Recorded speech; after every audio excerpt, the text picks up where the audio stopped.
Welcome back to GCPS Tech Tips. Today, we will look at the settings in Google Classroom and how to set yourself and your students up for success.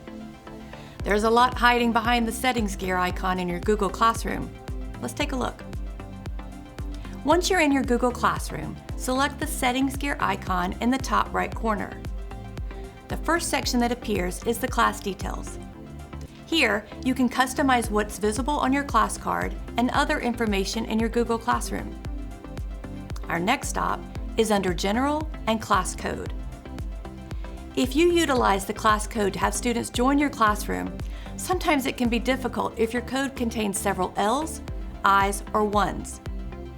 You can reset your class code by selecting the drop-down next to Manage Class Codes and then Reset.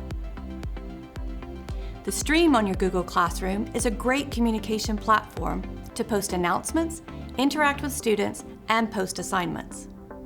However, this stream can become cluttered very quickly. Under the stream settings, you can select how you want the communication organized and displayed. You have three options: students being able to post and comment only, or the teacher is the only one who can post or comment. You can select the option that best fits the needs of your students and classroom. Lastly, we will look at Classwork and how it's posted on the stream in Settings. Here you also have three options. You can post the full details of each classwork assignment, a condensed version that just includes the title, or you can remove classwork notifications from your stream altogether. The stream can also just be used for announcements when classwork is removed. If you opt to hide classwork, a helpful tip is to use topics to keep your classwork tab organized and make assignments easy to find for students.